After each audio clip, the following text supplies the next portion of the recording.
We are live. We are live for episode 6 of Dear Queer Millennial with Dr. Nate.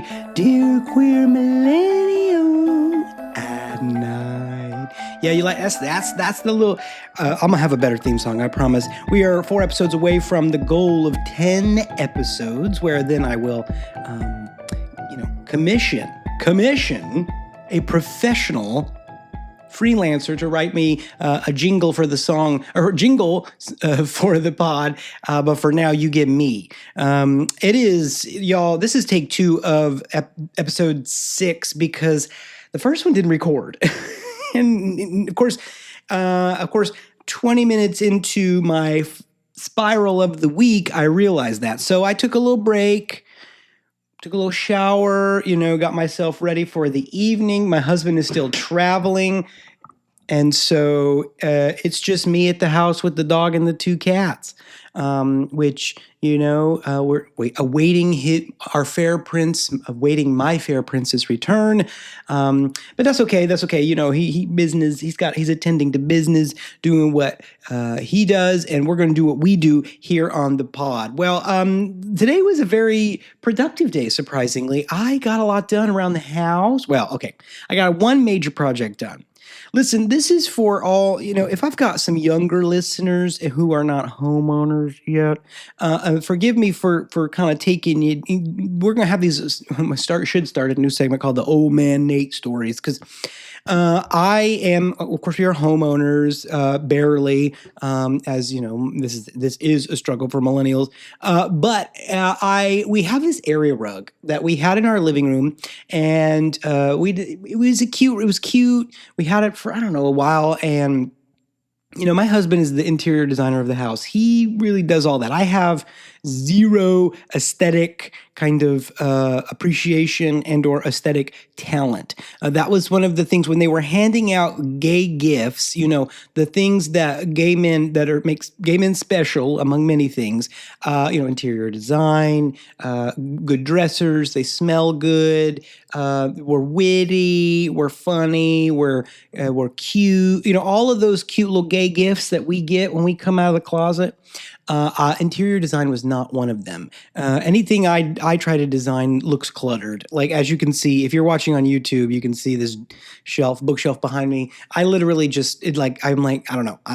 It just never looks good. Anyways, my husband, got this rug, and it was cute, and we had it in our living room, and of course we have pets, and it was looking a little dingy. So I took it out to the driveway, and I got the garden hose, my little Dawn dish soap. I got my little squeegee mop thing, and I went to town. I brushed it and I cleaned it. And it came out okay. I mean, it's still kind of dingy in some places, but it's a light colored rug, and it is what it is. But the problem was that we live in Texas, Houston, Texas. They should call it Humidston, Texas. It's so bloody humid here, okay, that good luck trying to dry anything. I mean, this rug is made of polyester, so it's like a giant sponge that just sucks everything up. Well, I was able to get most of the water out of it after cleaning it, but by the way, I looked at the forecast for today, and the weather said there was going to be no rain. It was all sun, going to be hot. So I thought this would be a good day to do it so it would dry fast. It is still out on the front porch drying. It is and I'm scared to death it's going to get mildew or mold or something else. And so I cleaned the rug, okay? And I don't know how weather works. I failed that class in college, and I took a class in college, took an introduction to meteorology, because the music school undergraduate advisor was like, well, most music students take introduction to astronomy. I was like, great, I'm a Scorpio, I'll fit right in. No.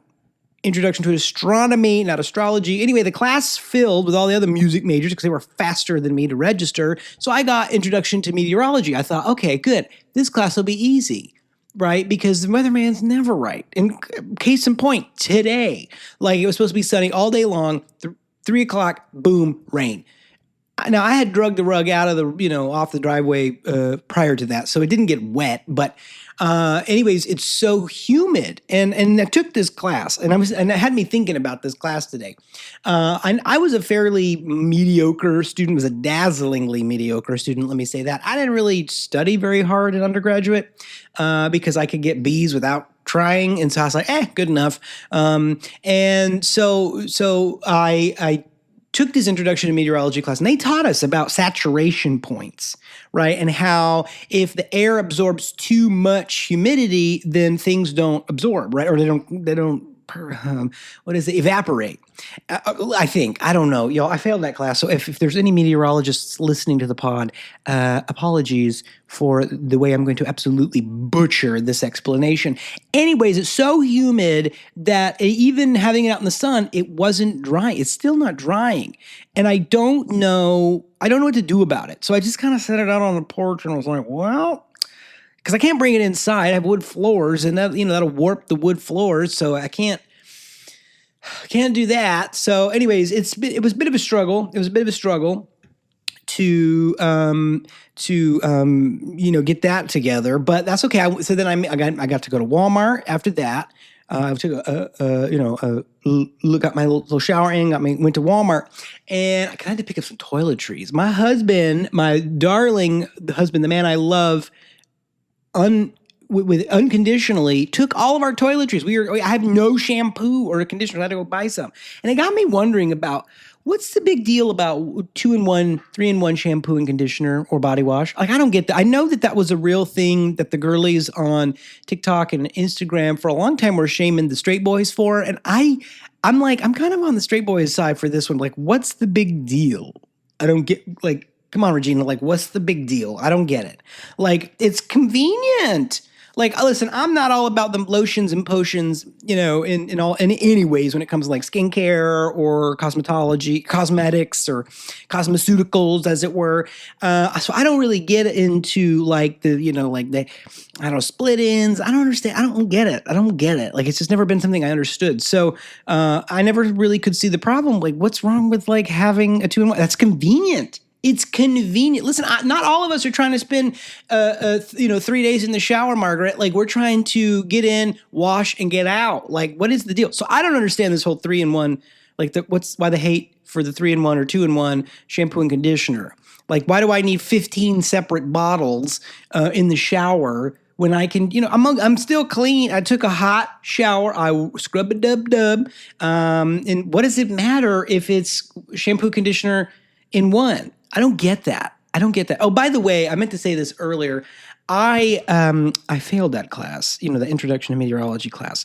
And speaking of my wonderful husband, I think about him a lot, even when he's traveling. If you want the key to success, you want to pass your class, because I had to retake a class. I failed that 3-credit science class. I had to take a chemistry class over the summer. And you think I couldn't do introduction to meteorology? You think I could do chemistry? Hell no. So my cute little husband did all my homework. And I got an A in that class. And I tell people to this day, that I got an A in chemistry. Sure did. Never mind that the teacher let us take our tests home, and my husband was balancing equations and everything else. And yeah, I don't know. I said to this day, I don't know about science. I love science. I think it's so cool, but like, I don't know anything about it. And I surely didn't do myself any favors. But is there science to the 3-in-1? Like, is there reasons why, maybe I should have passed that chemistry class and I know the answer to it. I mean, I did pass it, but my husband, the homework, I totally cheated. And there ain't nothing you can do about it. That was 15 years ago, baby girl. So fail me if you want to. Anyway, so that was the thing. I mean, I got a lot done today, and I was able to, I took the dog for a walk. I don't know, lots of good stuff. And this is the reason why I bring this up, is because days when Diego, my husband, travels, there's something about my motivation that goes to less than zero. I could literally sit on the couch all day long and just scroll Instagram. Like I could just do it, right? And I don't know about you. I don't know what that's about, but the moment he gets home, I am up as I'm cleaning, I'm washing the dishes, I'm mopping the floors, I'm keeping the house together. We're going on walks, we're doing this. My motivation for some reason goes out the door when he leaves. He must take it with him in his carry on luggage. Anyways, so that's kind of what's up today. Let's get into the spiral of the week because it is a good one. Okay. Spiral of the week is the segment where I rant about something that either is making me spiral, and I'm just feeling some type of way or what. But okay, look, I know I am trying my best to keep up with the young people. I really am. I listen to Charlie XCX. I watch what the young people are watching. Because my students, when I teach, they're young and they make these references that I don't always get. So I scroll Instagram. I mean, TikTok is a whole other just other thing I can't get into, primarily because I have zero self-control when it comes to TikTok. So, anyways, I learned about this thing online way too late. Now, we've talked about the algorithm feeds, right? We've talked about how millennials have seen a shift. We've seen a shift in the way social media works. It was a chronological timeline or chronological feed. So meaning you would see things as they were posted, right? And then all of a sudden, I think really it came with TikTok. It was that algorithm feed that is really based off your engagement. The things that the app thinks you're going to like is what it feeds you. Well, not even what you like, but what you'll engage with. And I fall for it every freaking time. Rage bait. Okay, for the old people, rage bait is basically content on the internet that is literally made to piss you off. I have been three paragraphs deep into a comment, getting ready to light somebody up on the comment section of a TikTok video, and when I realize, oh, wait a minute. They're posting this so I will engage with them, because this is how the algorithms work. They don't care if you're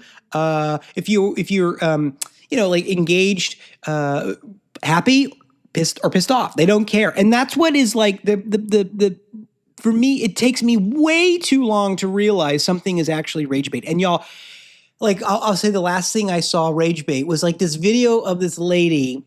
And I don't know how I got on this side of the Instagram reels, but like of like nutrition Instagram. I don't know.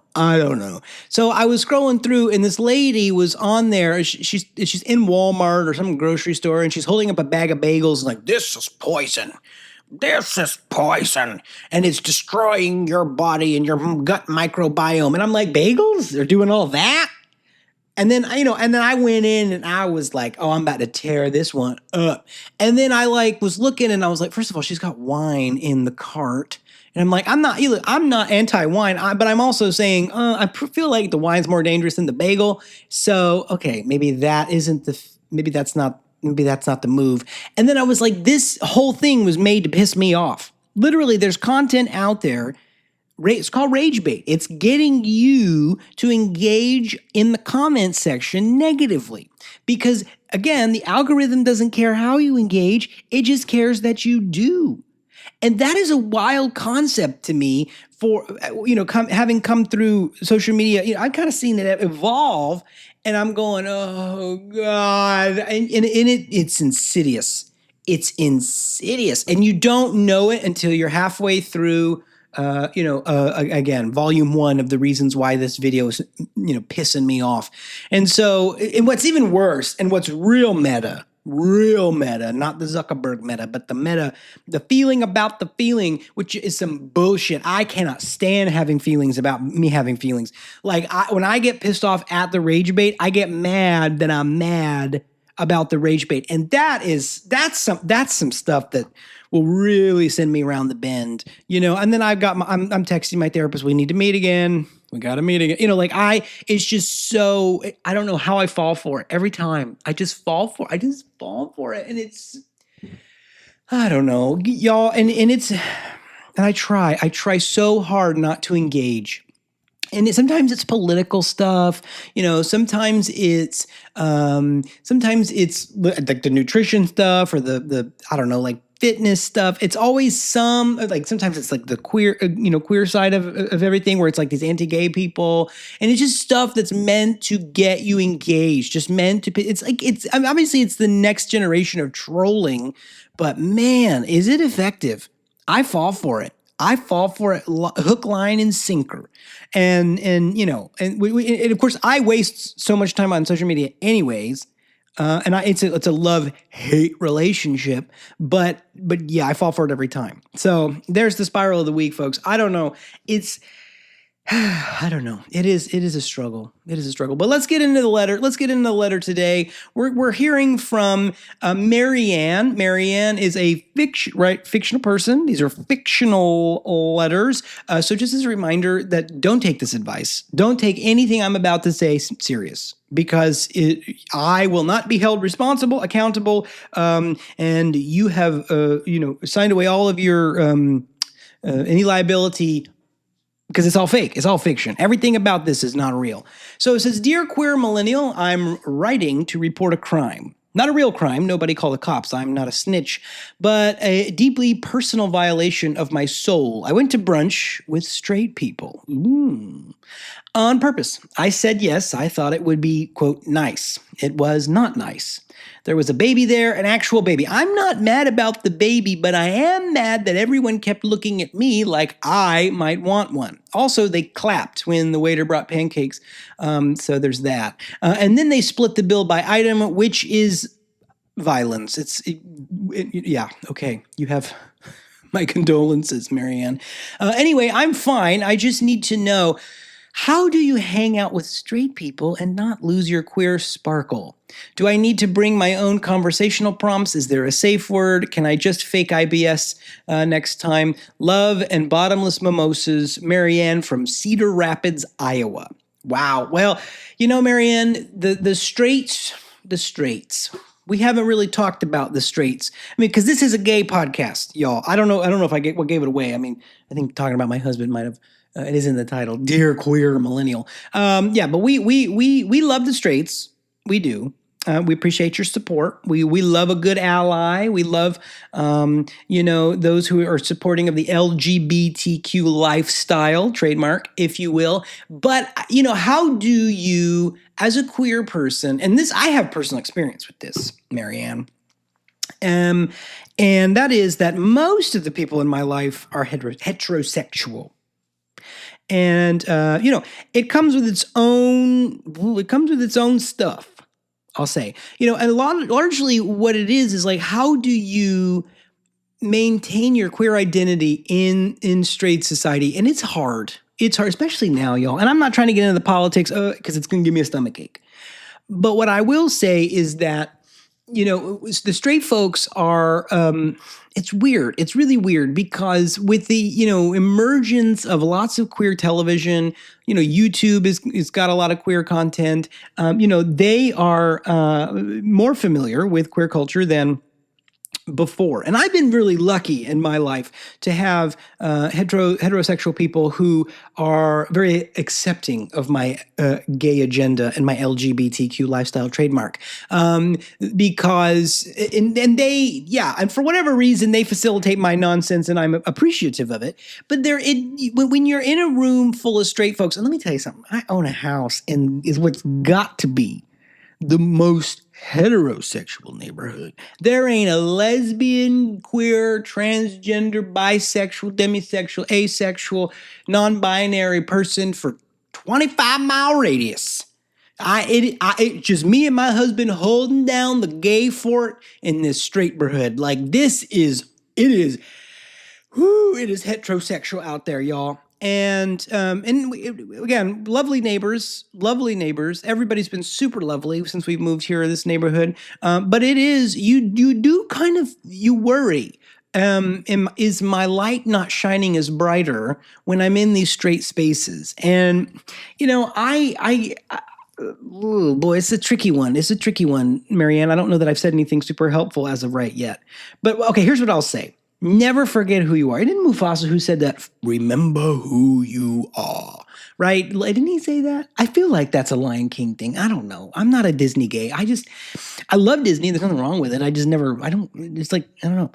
Anyway, but it's important to remember who you are. My thing with it is how do I make everything just a little gay? Just a little gay. And I do. And you find really interesting ways how to do it. I'll tell you one thing I don't do. I don't use the word partner. Nope, sure don't. This ain't the Wild West. I ain't Kevin Costner. This ain't Yellowstone. Ain't no partners up in here. It's my gay husband and our gay marriage. And I love that for people who use the word partner, like no shade to you. It's just for me. I want people to know that I am a queer person. But I also don't want it to be, I want it to just be a thing, like I'm not making myself comfortable, or I'm not making it more comfortable for other people, particularly straight folks. Like I'm going to live my life. I'm going to be gay and I'm going to be out loud and proud, and it is what it is. I don't know, and that helps when I commit to that side of my kind of personality, because look, and I don't know that we might get into the coming out story that Nate has. It's quite dramatic. But I'll tell you that when I came out at 19, and what is really weird for millennials, that's pretty young. I came out, I knew millennials who were coming out in their late 20s, early 30s, and of course there's still millennials that aren't out, and we love you and take your time. There's no rush. But I came out at 19, and of course now young people, Gen Zs and all that, are coming out much younger than that, and great. I think that's sort of a good thing. That's sort of the whole point of us fighting for as much as we did. Anyways, I really struggled to figure out, what does it mean for me to be gay, right? Because as I started this pod with, like, I am not an interior design gay. I'm not really the Disney gay. Where do I fit? Obviously, I'm not giving, like, Instagram model gay girl, please. Nobody wants to see me with my shirt off. Nobody wants to see that. That would be an act of terrorism, and we got enough problems. But so I don't have that. I don't, I'm not really, I'm not much for, I don't know, just like I've just never been that way. I don't know. Like, this is not who I am. And I love that for other people. And I admire when other people are, of course, true to themselves. And so I had to kind of figure out, what does it mean to me? I really struggle with, like, being, I don't want to be effeminate. Oh my God. I don't want them to think I can be gay, but I don't want to be a, sissy, and I want to be effeminate. And like, I don't know what it was, but over the years, I've kind of got over it. And I'm kind of like, it is what it is. There's no putting this back in a closet. You know what I mean? Like, listen, it is out. I'm sorry. The closet was glass to begin with. And so, I think there's a certain level of just, like, committing to your queerness. And it's tricky because in those straight spaces, it's easy to feel, because some people need the queer community as it's almost like Superman needs the sun, like, I need it to feed my queerness. And by the way, that's legitimate. There's nothing wrong with that. I love that. But for me, my queerness comes from inside out. I will make the space gayer. And I have, you look at my resume, you look at the books I read, the music I listen to, you look at the culture, the pop culture icons that I love. It's unabashedly and lovingly gay. Like, it's just never I figured out a long time ago that my comfort is more important than the other person's comfort if they're uncomfortable with my queerness. Now, I've been lucky enough to be in spaces where my queerness is at the very least appreciated, maybe tolerated. I rarely have run into instances. I will tell you, though, this is so weird. The only time that I've had very few instances of, like, outright homophobia. But the one time I experienced, like, external homophobia, was I was in Orlando and we were visiting Disney World, and we were just walking. I don't even know where we were walking. And, like, this car just drove by, rolled the windows down, called me the F slur, and drove off. And it happened so fast. I was like, what? In the happiest place on earth? And I just got called a slur? Okay, all right. Well, I'm going to need about 3 naps to process that, But otherwise, I've been pretty lucky, and so my bigger problem for me, but the biggest thing I had to deal with was internalized homophobia, and that's tricky. Internalized homophobia is a for those who don't necessarily know what that is. Essentially, it's when you internalize the external hate or homophobia, particularly phobia of queer people, and you internalize it. And not only do you internalize it, but you use that as the thing that to judge like how you live your life. Right. And so that might be like, for instance, I was worried about being too effeminate. I was okay. I could be gay, but I got to be, manly about it or whatever, And it's like, look, when baby, you like men. Okay, that shit is gay. Like, I don't know what to tell you. So there's no real way of making that masculine. But when you have internalized homophobia and you're navigating it, it's really, really easy to kind of let it kind of guide your actions and live, force you to live your life a certain way. And I have to tell you, okay, so this is a little this is an old man Nate story, okay? I was lucky enough when I was in college. Okay, I had some really great straight friends, but I had a very formative friendship with with an RA who was out loud and proud. He was wonderful. I mean, he was more himself than anybody up to that point that I had ever met. He loved Hello Kitty. He was very, he was giving the girls what they came for.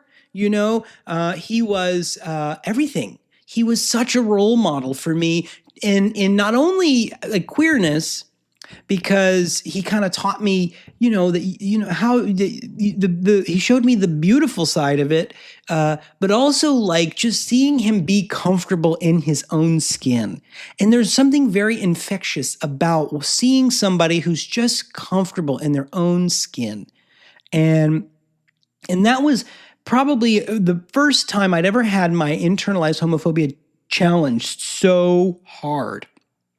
He wore Hello Kitty t-shirts and was wearing cute little pink pajamas and his fuzzy slippers around he was an RA in the dorms, and he was really sweet, and he was funny. Oh my God, he was funny. I remember I never laughed more than when I had when we would hang out. I mean, and that was one of the beautiful things and beauties of being out and being gay, and just having this wicked sense of humor, and just being able to all of us gay people, we live a secret life before we come out, and we all stumble on the same things, be it pop divas, be it porn sites, be it, whatever part of gay culture you stumble upon in secret.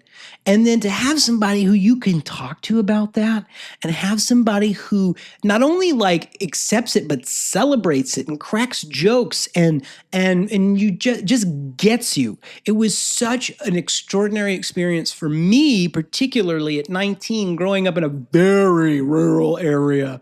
Very rural. Girl, there were more cows than there were people. I'm telling you, this place was rural. Okay. But seeing that authenticity, that just of just beautiful sparkle, really ignited my own flame, if you will, if you'll excuse the pun. And it strengthened me just to see him live his life and be so just, I don't know. I can't say enough about it. I know I'm gushing, but I just can't say enough about it. So, and when you're in and amidst heterosexual folks, I think it is our obligation, it is our duty by our foremothers, Lady Gaga, Judy Garland, Barbra Streisand, Adele, and anybody argues with me, we're throwing hands in the street. Adele is a gay queer icon. I will hear nothing to the contrary. It is incumbent upon us queer people to be gayer in spaces where there are few gay people. You must. Because that is a piece of authenticity that people need to see. They need to witness what it is to be congruent with the inside matches the outside. It has to happen. Because what it does is it proves to everyone else that authenticity is the best way to live because it is the least stressful. Do you know how stressful it was for me to be in the closet and pretend to like girls? Do you have those poor women that I used to, oh my God.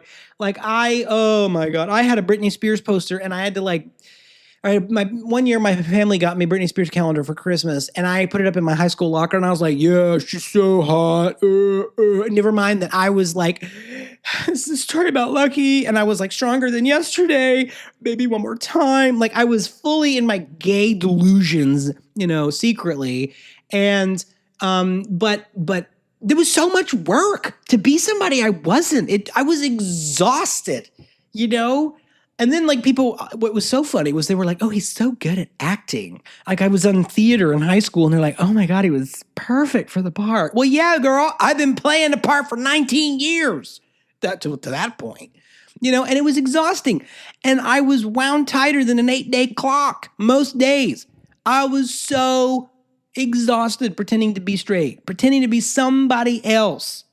And so people need to see, when they see your true self, your authentic self, and you are living congruently, first of all, it's easier to do that. Okay, because there's work, there's still work to do. Don't get me wrong. I mean, I know gays like to think that we're better than everybody, but girl, we got our own, load of problems here. So, but it's easier to be okay with yourself when you're living authentically. And it's less work. If people are naturally find it magnetic, they like it, and I have spent the last 38 years, well, ever since I came out of the closet, it's not been 38 years. So what? I came out in 19, almost 20 years I've been out. 20, good God, I ought to get like a plaque or a watch or something from the gay, the National Gay Association. Shit, I've been out a long time. And like what was I saying? I had a point to all that, and then I made a joke. Well, the point of it is, I'll say this: being out, even in straight spaces, we have a responsibility to live authentically because it is something that is magnetic. People, it puts people at ease. There's no guesswork. It's easier for you. And I have spent, this is what I was going to say. I have spent the last 20 years of my life weeding through my own inventory of my personality, avoiding places and spaces that do not honor authenticity. I cannot tell you the amount of things I have stopped doing because I'm like, I'm faking this. I'm not enjoying this. Being gay, coming out, taught me that it is okay to not want to perform in other settings. Now, not everybody has that luxury. I recognize that. I honor that, and that there are some people who are like, I'm playing the game because I got to play it. I get that. But what I am saying is, for me, if I can't be authentic, and it's not even about being gay. At this point, it's sorry, there's no putting it back, as I said. But authentic in other ways. If this is a fake exchange, if I have to go in here and pretend to be something that I'm not interested. I don't care. I don't want to do it. I mean, there are so many jobs where I was like, I am faking this whole thing. And I'm not very good at it, right? Like that's the other side. I am not very good at faking most things. And that's what coming out of the closet will do to you. It'll make you really bad at faking stuff. And because you're so used to being authentic, you like how it feels, there's no less anxiety, there's less pressure. You're just you. And then when you find yourself in spaces where you have to fake be nice or fake interest or, as we talked about in the previous episode, the cosplay in professional settings, you really, at least for me, I kind of was like, I'm not interested in that. It's so hard. It's so much work to pretend that I give a shit. Boy, and that's advice for life. So what do I say to Marianne? Marianne, I say you have a responsibility to be gayer around your straight friends. Okay? And I don't know what that means for you. Each person, that means something different for everybody. But whatever it means, if it means that you got to get a wolf cut and wear combat boots and cut off flannel shirts, girl, get to it. Hand me the scissors. I'll help you make them. Right? Because you gotta be you. That's it. That's the bottom line. I mean, and I think social media is, oh boy, I'm here. Here's old man Nate back on the social media train. It is, in a way, it has contributed to a performative way of living in a lot of ways. In a lot of ways, we're supposed to, and it's the keeping up with it's what they call it. You used to call it keeping up with the Joneses, where you have to pretend to be something you're not. And what's really interesting, what I love, is there's a counterculture online of people who don't want the manicured, edited, polished versions of people. They want real, because we want congruent, we want real, we want authentic. Because it helps us be at ease with our own authenticity. And boy, isn't that a nice feeling, right? And I'll tell you, it has gotten so bad that my face, I had to get Botox so that I would stop making the face, I have a glass face. You can tell without me opening my mouth how I'm feeling. If I think this is bullshit, you're going to know. It's literally going to be like a flickering lamp or light, like a blinking light on my forehead. This is bullshit, rant, bullshit. Like I had to reel it in, because there are some spaces where you're at least, you can appear neutral about things. But the idea here is that authenticity, in my opinion, is the goal. Being yourself is the goal. I don't know. That's what I would say, Marianne. That's what I have for you, darling. I think the next time you go out with your friends and they say, oh, do you want to have a baby? You say, nope, not interested. Kids are great. Don't get me wrong. Kids are wonderful. And I especially like teenagers. I love teenagers. Oh, they're the best. But do I want a child? Girl, no. I can barely take care of the 2 cats and dog I got. What makes you think I can take care of a human life? Okay? For real. So girl, be you, whatever that looks like. So that's what I have for you for the letter today. Let's get into the required reading. Required reading is a segment where I talk about something that I love. And I mean, so I've talked to you all about maybe I haven't talked about this on the pod, but I'm a big reader. I read something like 140 books last year. Now, that's not a brag or a flex. Calm down, Susan. It's just, I read a lot. And I mean, and some of those books are like 250-page YA novels, so it really inflated the count a lot. But I love mystery thriller novels.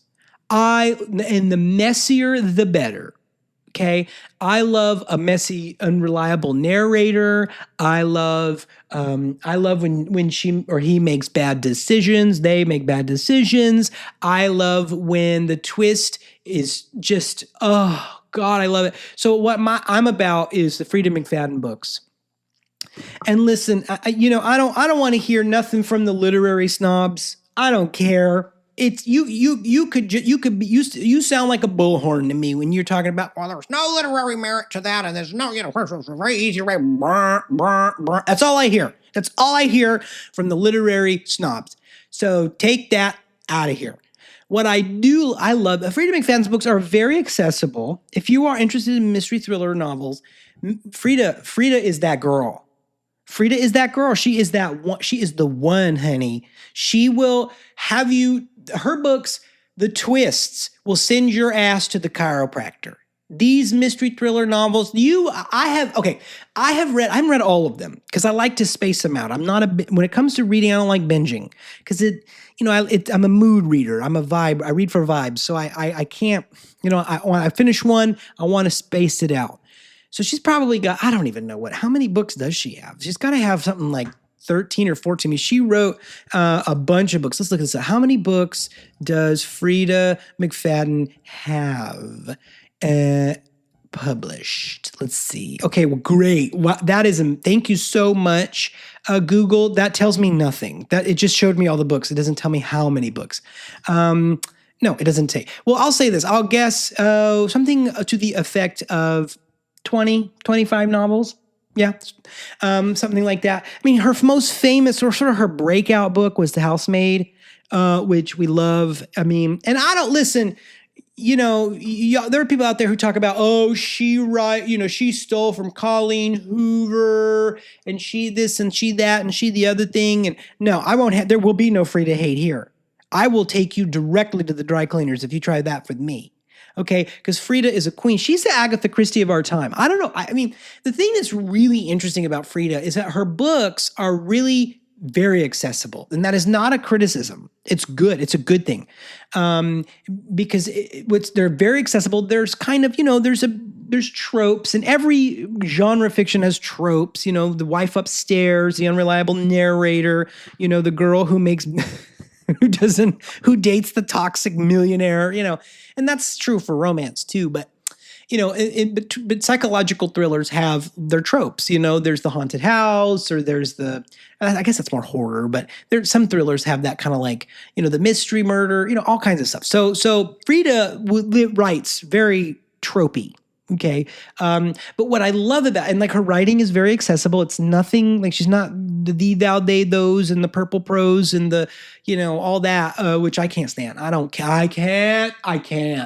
can't. It's so boring. If I had to read the page 3 times to understand what's going on. Like I understand. I have reading comprehension. By the way, I got a lot of personal pan pizzas when I was in middle school, in grade school, and I was reading. I would blow in some of y'all out the water with the amount of pizzas that I was getting for my Scholastic, Star Readers program. So it ain't that I don't comprehend it.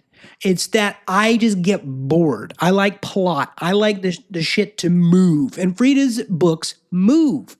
And of course, The Housemaid. The ones I love are War Deed. It's about a nurse on nurse practitioner who works in a prison, and there's connections to a murderer who is in prison. And then, there's a couple of there's some really good ones. Her newest one, The Tenant, fabulous, absolutely fabulous. I mean, she's a New York Times bestseller 17 times over. I mean, the woman can do no wrong when it comes to writing. And so but the thing is that her formula is really interesting because her books are very accessible. She writes in the tropes, but the twists, girl, the twists will send you, like I said, it's the chiropractor. You will throw your back out by the end of the book. Okay. You will need an adjustment by the end of the book because you're just like, what? Wait, what? Like that book, there's a book she wrote called Never Lie. I still think about that book. That one and Do Not Disturb. The twists were twisting. Oh my God, they were so good. So if you're looking for something easy breezy to read that will have you guessing until the end, check out Frida McFadden's book. My recommendations are Never Lie, Do Not Disturb. Of course, The Housemaid is good. It's if you're not one that wants to if you're not a bandwagoner, she's got other good ones. But of course, The Housemaid is really good. The new one, The Tenant, just came out, is really good. And there's a couple other handful, but those are the 4 I would recommend to begin. And it'll get, it's a great intro into the kind of thriller genre, because there's some books that are real deep, and you're just like, ugh. But these ones, I use these books especially when I'm in a reading slump, when I'm in I'm just not feeling it. It's like, I just can't find a good book. And let me tell you something, honey, I will abandon a book on the side of the road. I got no guilt not finishing a book. Because I use like Libby and I use Kindle Unlimited, so I pay for access. I don't actually buy the book because I'm just not. We'll talk about. We'll do another segment on what kind of books. But anyway, so yeah, you can check out these books. They're really good. You're gonna enjoy them, and they're twisty and they're fun, and the audiobooks are really well done. And so yeah, that's what I have for you. Anyways, that is my required reading for the week. Dear Queer Millennial, be you. And go check you out a book, and don't respond to rage bait. It is a waste of absolute time. Just don't do it. Anyways, until next time, thank you so much for tuning into this episode. It's been fabulous. I am Dr. Nate. If you like this podcast, please send it to a friend. And if you didn't, well, do it anyway. Do it anyway. You hate watch it. Hate listen. All right. Bye for now.